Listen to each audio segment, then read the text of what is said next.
In the 19th century, England joins the worldwide trade. They bring silks and spices from the other colonies, but unfortunately they accidentally bring the zombie virus too, and soon these monsters are all over the country. Millions of people die and rise again as zombies with a hunger for brains, and the healthy citizens begin studying deadly arts from China and Japan. Eventually the government builds the Grand Barrier, a 100-foot wall encircling London. Then they add the Royal Canal, a very deep ditch that surrounds both the city and its walls. The land between the wall and the ditch is known as the in-between. In the Second Battle of Kent, one of the bridges across the canal is breached and the zombies kill all the villagers in the in-between, which drives the king mad. After the battle is over, he orders the destruction of all the bridges except for one. Soon lords and ladies leave London to live in their own fortified estates. One day Colonel Darcy arrives at an estate in Hertfordshire County because he's heard about a bitten person. A guard checks his identity at the entrance and takes him down a tunnel, where a priest looks at his bare body to make sure he isn't bitten. Then he's finally allowed into the house, where Mrs. Featherstone is playing cards with friends. She swears there's nobody bitten here and that no zombies have entered her estate in years. Pretending he wants to play too, Darcy sits at a table and takes out a vial of carrion flies. He releases them into the room while explaining that they can detect rotten flesh. The flies only fly around for a second before they land on a man, which means he's slowly turning into a zombie. Darcy immediately breaks his glass and stabs the guy's face before decapitating him with his blade. Afterward Darcy asks if this man could have infected anyone in the house. Featherstone denies it, so Darcy kicks the zombie's head off to scandalize the guests as he heads out. However, Featherstone's daughter refuses to keep on lying and rushes upstairs to check on the infected man's niece. Unfortunately, it's too late. The girl has already turned and attacked the staff, and now she attacks Featherstone's daughter too. Meanwhile, Mr. Bennet has been training his 5 daughters in every form of weapon and martial art known to man so they can defend themselves against the zombies. However, their mother Mrs. Bennet isn't happy about it and wants them to concentrate on getting married. When Mrs. Bennet hears about an upcoming dance, she convinces her husband to let them go as a break. All the sisters are excited about it except for Elizabeth, who isn't a fan of social gatherings. They all put on their nicest dresses but still make sure to hide weapons in them. Later at the party, Bingley is chatting with Darcy but freezes when he sees Jane, instantly falling in love with her. He asks her to dance and they have lots of fun together. Afterward, Bingley insists Darcy should dance too and tells him to ask Elizabeth, but Darcy says she's tolerable yet not handsome enough to tempt him. Elizabeth hears this and walks away, only to accidentally knock over a bottle and embarrass herself in front of everyone. Once outside, Elizabeth starts crying but is interrupted by Featherstone, who has become a zombie. She can still talk and wants to tell Elizabeth something, however Darcy shoots her in the head first. Hearing the shot, a bunch of people come out to check on them. At that moment another zombie appears and the guards ring a bell to announce an attack. While most guests rush to hide, the Bennet sisters get their weapons out and start fighting the zombies. They fight without mercy, bringing down every creature with accurate strikes of their blades and well-landed kicks. Seeing Elizabeth fight causes Darcy to start feeling attracted to her. Afterward, all the zombie bodies are burned. When the sisters go home, Jane can't stop talking about Bingley while Elizabeth won't stop ranting about Darcy's manners and pride while she trains, which makes her movements and punches much more vicious. The next day Jane gets an invitation to have tea with Bingley. Mrs. Bennet makes her take a horse instead of the coach, that way if it rains she may be asked to stay the night. On her way there, some dogs run by because they're being followed by a zombie. Jane gets ready to shoot, but her horse gets scared and drops her before running away. Then Jane tries to shoot, but her musket backfires and hurts her hand. When the zombie finally attacks her, Jane takes out her knife and fights hand to hand, quickly cutting off the zombie's hands and slashing its legs. Once it falls, she kicks his chest and stomps on his head to kill him. As it begins to rain, Jane notices a zombie mother with an infected baby in her arms coming for her. The next day Elizabeth arrives at Bingley's house. It turns out they found Jane with the flu, so she spent the night there with a fever and Elizabeth came to see her. However, Darcy is worried that Jane may be infected, so while a doctor checks on her, he releases the carrion flies. The little bugs don't react to Jane and Elizabeth easily catches them all. She crushes them in her fist before giving them back to Darcy with a sarcastic comment. Afterward, Jane joins Bingley and his guests, but she turns down their invitation to play cards, saying she prefers to read. An argument ensues over what makes a real woman and Darcy doesn't know if he is impressed or hates it.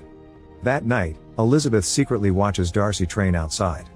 The next day the rest of the Bennet sisters and mother come to pick up Jane and Elizabeth. Bingley wants them to stay but Darcy reminds him of the risks of infection. He has another argument with Elizabeth, revealing he knows she watched him last night. To keep everyone happy, Mrs. Bennet convinces Bingley to throw a ball to lift people's spirits. On their way home, they notice that the local orphanage has fallen and now the zombie orphans are wandering in the woods. Sometime later Mr. Bennet introduces his family to cousin Collins, who will get the estate when Bennet passes because women can't be heirs. During lunch, Collins tells them that his patroness is Lady Catherine, an amazing swordswoman who did wonders during the zombie war. He also shows interest in Jane, however Mrs. Bennet immediately turns him down saying Jane already has Bingley and offers Elizabeth instead. In the afternoon Collins and the sisters leave to visit their aunt, but they stop by the road when they find a fallen carriage with a woman screaming for help. The sisters get their weapons ready and when the woman comes out, they open fire because she's a zombie. Jane finishes her by kicking her down the hill. As the journey continues Elizabeth struggles to carry all the weaponry but Collins only puts it back in her arms instead of helping her. When they arrive in town, they notice the new soldiers who will protect this area. Elizabeth meets Lieutenant Wickham and they immediately hit it off. Darcy is riding nearby and gets jealous when he sees them, so he leaves without a word. Wickham tells Elizabeth that he and Darcy aren't on good terms because of some family issues over money. That night everyone attends the ball and Jane spends time with Bingley. Elizabeth tries to chat with Wickham, but Collins drags her into dancing while showing lots of energy and enthusiasm. Next Darcy asks to dance with her too, but Collins makes the moment awkward and causes them to walk away. On his way out Darcy overhears Mrs. Bennet talking about Jane's future with Bingley and keeps emphasizing his money. Meanwhile Elizabeth bumps into Bingley and they hear a noise. When they turn around they see a servant being attacked by a zombie. The duo gets some axes and follows them downstairs, however the zombie grabs Bingley and makes him fall. Elizabeth immediately slides down and knocks the zombie down before checking on her friend, but when she looks up she discovers all the zombie orphans hiding down there. She asks them how they sneaked in and a kid says that their new friend showed them the way in. At that moment Darcy arrives and starts fighting the zombies, quickly defeating them all with fast slashes of his blade and the help of a kitchen knife. A zombie even gets pushed into the oven. Then Darcy asks if Bingley was bitten and gets ready to kill him too, but Elizabeth assures him that Bingley just fell. Before he leaves, Elizabeth tells him that he's an excellent warrior but a bad friend. The next day Jane gets a letter from Bingley explaining his family is moving back to London and that he'll start courting Darcy's sister instead. During lunch Collins asks Elizabeth to marry him, but she'd have to give up her weapons and not fight zombies anymore. Elizabeth turns him down and rushes outside to burn off her frustrations by training.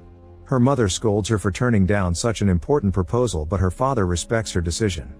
Elizabeth hugs her dad to thank him but her mom keeps on nagging, so she runs into the woods to find some peace. In the forest Elizabeth notices a bunch of birds flying above 4 men with top hats. She's then approached by Wickham and when she turns around, the 4 men are gone. Wickham says he didn't see anything before inviting her to a special place. Moments later they arrive at a church where a priest is reading a sermon. When the crowd turns around, Elizabeth is shocked to see they're all zombies. Wickham stops her from grabbing her weapons and they watch the priest feed them pig's brains. It turns out infected people don't fully transform into zombies if they don't eat human brains and Wickham thinks this is the key to reaching an understanding between zombies and humans. Elizabeth agrees and points out they should take the idea to the crown, however Wickham explains the war almost bankrupted the country so he has nobody to go to for help. Sometime later a friend of Elizabeth's tells her she's engaged to Collins and asks her to come as her chaperone to meet the in-laws. At Collins' estate, Elizabeth is amused by a picture showing Catherine killing Lucifer. There's also a painting of the 4 horsemen of the zombie apocalypse, who are said to appear when the end is near. Elizabeth realizes they're the men she saw in the woods. Then she finally gets to meet Catherine and her daughter. Elizabeth is shocked to see Darcy is there too and learns he's Catherine's nephew. Soon Wickham also arrives because Elizabeth invited him so he could ask for the money he needs for his plan. Catherine thinks that the idea of befriending zombies is ridiculous and they would never listen to a leader, but Collins points out that the Bible says the Antichrist will lead the undead. Darcy supports Catherine's opinion and gets angry when Wickham mentions his father, so he makes the guards kick him out. Elizabeth tells Darcy that he's as unfeeling as the undead. That night Darcy spends lots of time outside training to deal with his anger.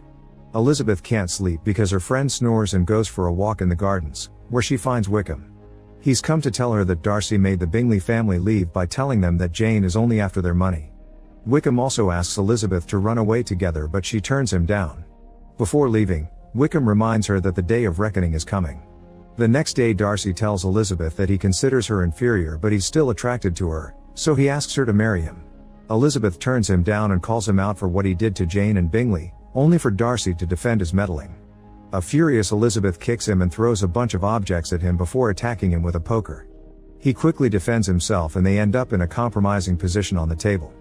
Their argument turns into a full fight and they exchange a bunch of blows before they end up in another awkward position. When Elizabeth says she'll never marry him, Darcy finally leaves and she ends up having a breakdown. Later Elizabeth receives a letter from Darcy explaining himself. He says he didn't intend to hurt Jane, he only sent Bingley away to protect him from Mrs. Bennet. He also explains that he had to kill his own father when he became a zombie, but he still gave Wickham the money that was promised to him. However, Wickham kept coming back for more and got offended because Darcy wouldn't pay. Then Wickham tried to marry Darcy's teenage sister for the money, but Darcy saved her just in time. Lastly, Darcy informs Elizabeth that he respects her feelings for him, so to forget about his heartbreak, he's gone to London to fight against the latest zombie attack. He thinks someone is leading the zombies because the attacks were too organized. When Elizabeth returns home, she's horrified to learn that Wickham has run away with Lydia, the youngest sister. She guesses that he must have taken her to the zombie church. That night Elizabeth is visited by Catherine, who announces Darcy will marry her daughter if Elizabeth doesn't marry him first. Elizabeth is seeing Darcy in better eyes nowadays, but she's still unsure about a relationship, so Catherine challenges her to a duel against her guard. The man is big and strong, so he throws quite dangerous punches and easily blocks Elizabeth's attacks. She refuses to give up even when he chokes her and slashes his face before breaking his arm. With an excellent kick, she throws him against a beam that breaks and causes part of the ceiling to drop on him. Catherine corners Elizabeth with her swords but admits she respects her resolve. At that moment Mr. Bennet enters the room to forbid Elizabeth from rescuing her sister because it's too dangerous. Jane volunteers to help but Elizabeth doesn't want her to come because she wants her to protect the family. Catherine then offers to take care of the Bennets and her estate so Jane and Elizabeth can leave. When the duo reaches the bridge, the soldiers block them and inform them they've set up lots of explosives. The bridge will be blown up tomorrow at dawn to stop the zombie horde in London from invading the rest of the country. The sisters ignore them and continue to move forward. Meanwhile, Bingley is on the battlefield and throws a bomb at the zombies trapped in a trench, but when he's about to leave a creature grabs him by his scarf. Luckily Jane arrives just in time to cut the scarf and push him away from the explosion. Nearby Darcy kills another zombie with his sword, only to find a bunch of undead hands reaching up from the ground. A huge zombie is about to attack him from behind, however Elizabeth kills it first with an axe. She explains they're standing on a zombie graveyard so they start stabbing the ground to kill the awakening bodies. Afterward Elizabeth tells him about her sister being at the church, and Darcy has to inform her that the building was burned down 5 days ago, so her sister is probably dead. When Darcy leaves it's revealed he was lying. He told Elizabeth that the church was down to keep her away from danger, but the building is actually fine. He sneaks around the church and sees the 4 horsemen of the apocalypse guiding a horde of zombies. Meanwhile Elizabeth notices Bingley keeps looking at the road that goes to the church and not at the bridge where he's supposed to oversee the detonation. This makes her realize that Darcy lied and she immediately leaves on her horse. In the military camp, a man discovers that someone has stolen all the brains from the dead soldiers. Back to Darcy, he enters the church through a back door and finds Lydia chained up. On a wall he discovers Wickham's plans to attack London with the zombies. At that moment Wickham shows up and Darcy offers him money in exchange for Lydia, but Wickham turns it down and opens fire. The bullet hits a gate and the noise alerts the horde, who immediately burst into the room. It turns out Darcy fed them the soldier brains to make them violent. While Wickham tries to defend himself, Darcy breaks the chain to rescue Lydia. At the same time his horse pulls the bars from the window so his master can escape. Once outside, Darcy puts Lydia on his horse and sends her to the bridge. Then he brings down a couple of zombies before he's confronted by Wickham, so a sword duel ensues while the zombies run out of the church. In the distance, Elizabeth continues to ride and stares at London burning in horror. At that moment she sees Lydia and calls her name, but she isn't hurt. The zombie horde appears behind her and Elizabeth takes out her sword to cross it. Lydia makes it to the bridge right before they start getting ready for detonation. Back at the church, the men continue to fight and Darcy manages to stab his opponent. However, Wickham is fine because he's been undead all along and has repressed his urge for brains thanks to his hate for Darcy. Wickham explains the 4 horsemen have risen from hell and he's the Antichrist that will lead them. He starts choking Darcy and gets ready to decapitate him, only for Elizabeth to stop him by cutting off his arm and trampling him with her horse. Afterward the couple rides away on Elizabeth's horse while the zombie horde chases after them. They make it to the bridge right as the soldiers activate the bombs, and the sisters think Elizabeth is getting killed by the resulting explosions. However, when the smoke clears, Elizabeth is crawling on the rubble. She finds Darcy's unconscious body near her and cries as she kisses him and says she loves him. A few days later, Bingley asks Jane to marry him and she obviously says yes. Darcy wakes up from his coma and tells Elizabeth he heard her on the bridge. He proposes to her and she says yes before they kiss. The couples get married together and Collins officiates. Everyone is happy until they see Wickham approach with a zombie horde. Make sure to subscribe and turn on notifications so you can watch more videos like this. Thanks for watching.